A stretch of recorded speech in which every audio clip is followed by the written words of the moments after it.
तो देखो मैं प्रश्नावली ना 13.3 करा रहा हूँ, उसमें पहला क्वेश्चन, ठीक है। तो पहला क्वेश्चन क्या लिखा है देखते हैं। एक शंकु के आधार का व्यास 10.5 सेंटीमीटर है। तो बिल्कुल ध्यान से पढ़ो। शंकु के आधार का व्यास, ऐसे चित्र बना लिया करो समझने के लिए कि ये शंकु हो गया ना, तो इसके बोलते हैं आधार का व्यास। तो हमें ना इसका त्रिज्या नहीं दिया, हमें व्यास बता रखा है कि इसके आधार का जो डायमीटर है व्यास वो 10.5 सेंटीमीटर है। तो हमें तो रेडियस निकालनी चाहिए, क्योंकि फॉर्मूले में रेडियस इस्तेमाल होती है, त्रिज्या यानी। तो त्रिज्या जो होती है वो व्यास की आधी होती है। तो डायमीटर जो आया था ना 10.5, इसको बटे में 2 लिख दो, तो यही आपका क्या कहलाता है, रेडियस। अब 2 से इसको भाग दे के तुम 5.25 निकाल लेना, ठीक है। नहीं तो इतने से भी काम चल जाता है, ठीक है। आगे, और इसकी तिर्यक ऊंचाई 10 सेंटीमीटर है, और इसकी जो स्लांट हाइट है ना, ये स्लांट हाइट, ये जो तिर्यक ऊंचाई होती है ये वाली लाइन, तो तिर्यक ऊंचाई उसने दे रखी है 10 सेंटीमीटर है। तो इसका वक्र पृष्ठ क्षेत्रफल निकालना है। तो हमें निकालना है शंकु का वक्र पृष्ठीय क्षेत्रफल। तो हमें निकालना है कर्व्ड सरफेस एरिया ऑफ कोन। तो हमें ये निकालना है, ठीक है। तो पढ़ो इंग्लिश में। हाँ, diameter of the base of a cone is 10.5 centimeter and its length height is 10 centimeter. Find its curved surface area. हाँ, तो लिखा है कि जो डायमीटर ऑफ बेस है वो 10.5 सेंटीमीटर है और स्लांट हाइट 10 सेंटीमीटर है। फाइंड करना है कर्व सरफेस एरिया ऑफ कोन। तो हमने कर्व सरफेस एरिया ऑफ कोन निकालना है, ठीक है। तो देखो हमने याद किया है कि शंकु का यानी कर्व सरफेस एरिया ऑफ कोन, शंकु का वक्र पृष्ठ क्षेत्रफल। तो फॉर्मूला याद किया था, बताओ क्या है। अभी तो लिखवाया था ना, शंकु का वक्र पृष्ठ क्षेत्रफल कर्व सरफेस एरिया, बताओ क्या है।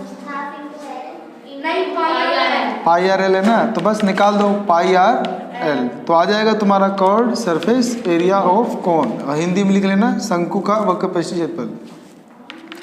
पाई की वैल्यू 22/7 ले लो। त्रिज्या 10.5/2 ले लो, या ये ले लो, तो कोई भी ले सकते हो। अब मैं 10.5/2 ही ले लेता हूँ, 10.5। तो इसकी जगह ये लोगे ना तब भी हो जाएगा सवाल, ठीक है। और स्लांट हाइट कितना लेना है, 10, ठीक है। अब इसको सोल्व करना है। तो देखो ये पॉइंट हटाऊंगा मैं, ये क्या हटाऊंगा, ये पॉइंट कितने के आगे है, पीछे से एक ही अंक 5 के आगे है। तो इसको हटाएंगे तो एक ही अंक के आगे है, तो नीचे आ जाएगा मल्टीप्लाई में 10। तो इस 10 से ये 10, और ऐसी 2 के टेबल से ये 22 कट जाएगा तो 11। ऐसी 7 के टेबल से ये कट जाएगा तो 7 1 जा 7, 7 5 जा 35, तो ये 15 आ जाएगा। तो 11 गुना 15, तो 11 गुना, बस अब इसे गुना कर दोगे आंसर आ जाएगा। तो इसे गुना कर देते हैं, तो 165। तो हमारा आंसर आ गया 165 सेंटीमीटर का स्क्वायर। तो देखो पीछे आंसर है, आता है देखना आंसर, जल्दी देखो आगे आंसर। दूसरा क्वेश्चन देखो, दूसरा क्वेश्चन भी कराता हूँ। लिखा है एक शंकु का कुल पृष्ठीय क्षेत्रफल ज्ञात करो। इस बार हमें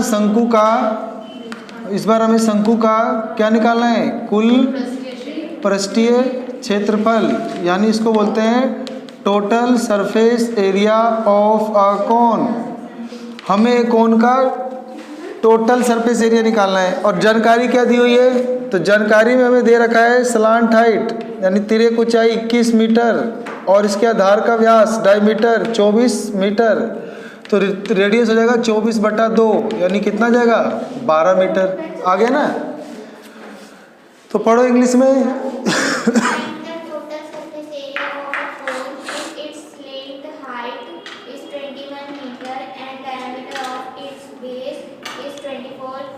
हाँ, बोलता है कि फाइंड करो total surface area of cone if slant height is 21 metre and diameter of base is 24 metre. तो जो डायमीटर दिया हुआ है ना 24, चलो देखो इधर, ये जो डायमीटर दिया हुआ है ना 24, इसका हाफ हो जाएगा रेडियस, 24 का हाफ होता है 12, और स्लांट हाइट दिया 21। हमें क्या निकालना है, शंकु का कुल पृष्ठीय क्षेत्रफल टोटल सरफेस एरिया ऑफ कोन। देखो याद हो गया फॉर्मूला तुम्हें, शंकु का कुल पृष्ठीय क्षेत्रफल।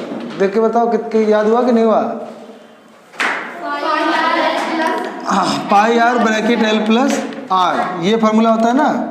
तो पाई का मान 22/7, आर का मान 12, फिर स्लांट हाइट 21 जमा 12 आता है ना रखना। पाई की जगह 22/7 रखना है, रेडियस की जगह 12, स्लांट हाइट की जगह 21 और रेडियस की जगह 12 हो जाएगा ना। अब देखो पहले ब्रैकेट का सोल्व करते हैं। बोर्ड मास का नियम कहता है, बोर्ड मास कहता है बी से ब्रैकेट, पहले ब्रैकेट को ऑफ करो, यानी पहले ब्रैकेट के अंदर सोल्व करके उसे ऑफ यानी मल्टीप्लाई करो जिससे होगा, फिर डिवाइड, मल्टीप्लाई, ऐड और माइनस, सब्ट्रैक्ट। तो देखो ध्यान से पहले इनको जोड़ो तो 33 आएगा, जोड़ने पे क्या आएगा 33। अब इन्हें मल्टीप्लाई करके बट्टे में 7 छोड़ देना तो वही तुम्हारा क्या जाएगा आंसर। अब आंसर हमने सेंटीमीटर स्क्वायर में छोड़ेंगे क्योंकि एरिया क्षेत्रफल है, अगर ये वॉल्यूम होता तो सेंटीमीटर की पावर 3 क्यों छोड़ते, सही है। तो 2 क्वेश्चन हो गए, नोट करो।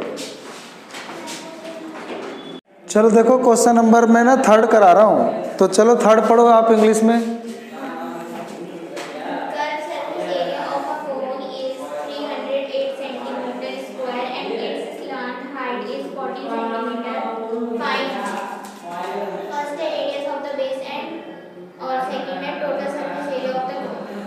हाँ ये लिखा है कि एक शंकु का वक्र पृष्ठीय क्षेत्रफल 308 है। अगर मैं एक चित्र बना के समझाऊं तो ये शंकु है और इस शंकु का कर्व्ड सरफेस एरिया, इसको हिंदी बोलते हैं वक्र पृष्ठीय क्षेत्रफल।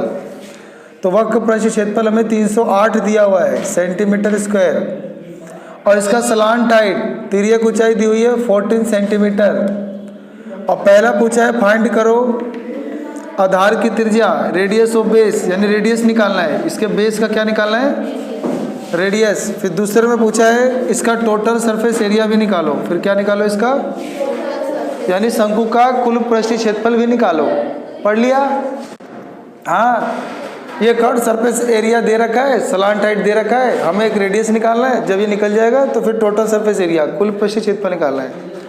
तो ये जो दिया होता है ना ऐसे कर्व्ड सरफेस एरिया, इसी का फॉर्मूला खोलो। तो कर्व्ड सरफेस, तो शंकु का वक्र पृष्ठीय क्षेत्रफल क्या होता है पाई आर एल, और ये कितना दिया हुआ है 308। तो पाई का मान 22/7 और आर कितना खोलेंगे, आर निकालना है, और स्लांट हाइट कितना दिया हुआ था है ना 14। अभी 7 का टेबल से कट जाएगा, 7 दूनी 14 और फिर 22 दूनी 44, ये 22 इससे गुना होगा तो 22 दूनी 44 गुना रेडियस बराबर 308। अब रेडियस निकालने के लिए 308 के बट्टे में क्या जाएगा 44। अब इन्हें डिवाइड कर देंगे आंसर आ जाएगा। तो रेडियस निकालने के लिए 308 को 44 से डिवाइड करना होगा। तो चलो पहले 11 के टेबल से काटता हूँ, 11 चौक 44, 11 दूनी 22, 11 अठे 88, फिर 4 7 28, तो आंसर 7 आ गया। तो बताओ रेडियस कितना आ गया। अब हमें निकालना है शंकु का कुल पृष्ठीय क्षेत्रफल, टोटल सरफेस एरिया। तुम बताओ याद हो गया शंकु का। हाँ ऐसे फार्मूला लगा के आपको कभी रेडियस निकालना होगा, कभी curved surface area, total surface area, ऐसे ही करना है। तो अभी यहाँ पे टोटल सरफेस एरिया निकालना है। फार्मूला बताना total surface area of cone का, pi R bracket L plus R bracket बंद। तो पाई की वैल्यू 22/7, आर की वैल्यू 7, एल की वैल्यू बताओ, एल की वैल्यू स्लांट हाइट कितनी है हाँ 14, और रेडियस कितनी है, रेडियस अभी तो निकाला था यार 7, तो यहाँ पे 7 ले लेंगे। तो 7 से 7 कट गया तो 22 गुना ये मल्टीप्लाई ये ऐड हो जाएगा 14 और 7 21। अब इससे मल्टीप्लाई कर लेना आंसर आ जाएगा। ठीक है ऐसे करना है, नोट कर लो। तो चलो मैं अगला क्वेश्चन नंबर 4 पढ़ने जा रहा हूँ। ठीक है तो देखो क्या लिखा है, एक शंकु के आकार का एक तंबू 10 मीटर ऊंचा है।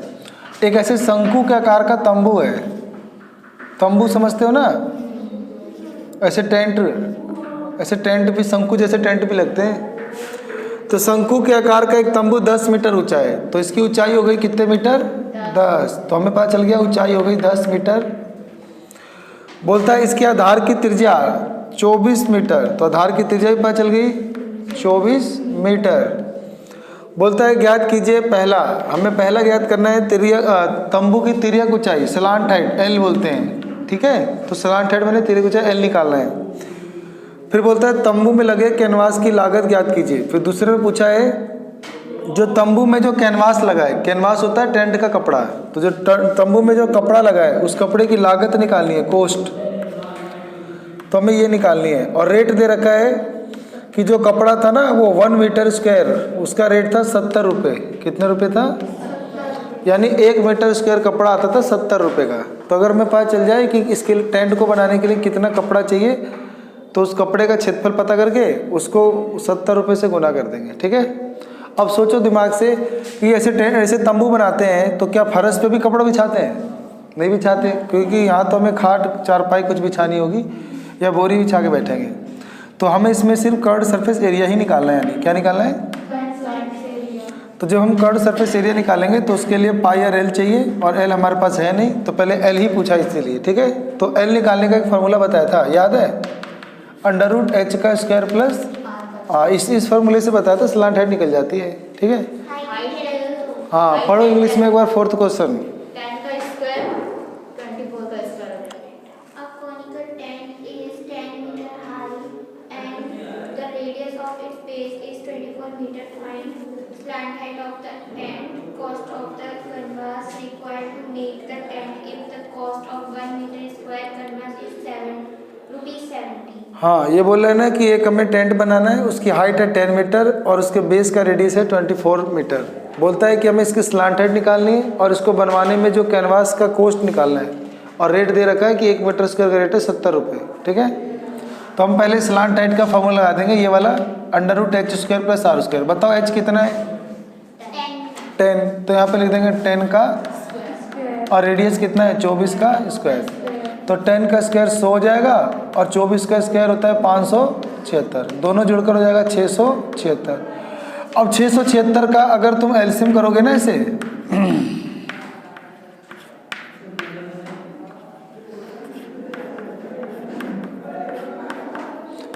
तो 2 2 और 13 13 का जोड़ा बन रहा है। तो हमारा आंसर आ रहा है 2 2 का जोड़ा 2 और 13 13 जोड़ा 13। 13 दूनी 26 का स्क्वायर कितने का हो रहा है? तो इसमें से 26 26 का जोड़ा बनेगा, आंसर 26 आ जाएगा। अब बोला है कि इसकी कॉस्ट निकालो। पहले हम curved surface area of tent निकाल लेंगे। तो टेंट का कर्व्ड सरफेस एरिया तो वो होता है पाई आर एल। क्या होता है? तो पाई का मान 22/7, आर का मान 24 और स्लांट हाइट 26। इसको मल्टीप्लाई करके 7 छोड़ देना बटे में। सही है। तो ये हमारा एरिया आ गया। अभी मतलब हमें टेंट के लिए कितना कपड़ा चाहिए उसका एरिया आ गया। अब हमें कॉस्ट पता करना है, लागत। तो कॉस्ट पता करने के लिए जो अभी एरिया आया था ना, ये वाला, हाँ हो गया, रुक जाओ। तो इसको मल्टीप्लाई कर देंगे 70 रुपये कॉस्ट से। कितने से? तो बस 70 7 से कट जाएगा और जो भी आंसर था उसमें 10 रुपये और मल्टीप्लाई कर देना, तो आपका आंसर आ जाएगा रुपये में। ठीक है। कर लोगे ना? इसको इससे मल्टीप्लाई कर लेना, फिर जो आएगा उसको इससे मल्टीप्लाई कर लेना और बटे में 7 छोड़ देना, तो आपका एरिया आ जाएगा मीटर का स्क्वायर। फिर हमें जो कॉस्ट यानी तंबू बनाने की लागत निकालनी है उसको गुना कर देना 70 रुपये से। तो 7 से वो 70 कट जाएगा 10, तो फिर जो आंसर था उसमें 10 रुपये और गुना कर देना, आंसर आ जाएगा। ठीक है। इसको करना हो जाएगा।